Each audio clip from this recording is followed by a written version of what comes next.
அனைவருக்கும் வணக்கம். கடந்த 5/4/2025 அன்று தமிழக முதல்வர் அவர்கள் உதகை அரசு கல்லூரி மருத்துவமனையை திறந்து வைக்கிறதுக்காக உதகை வருகை தந்தார்.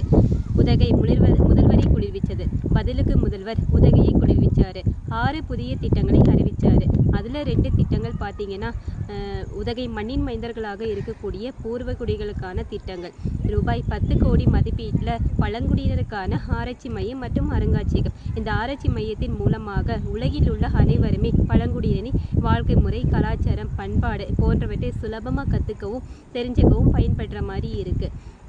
2வது திட்டம் பார்த்தீங்கன்னா 5.75 கோடி மதிப்பீட்டில் 23 சமுதாய கூடம். இச்சமுதாய கூடத்தில் திருமணம், காதணி விழா போன்ற சுப நிகழ்ச்சிகள் நடத்துவதற்கும் மாலை நேரத்தில் பழங்குடியின மாணவர்கள் படிக்கவும் பயன்படுற மாதிரி இருக்குது.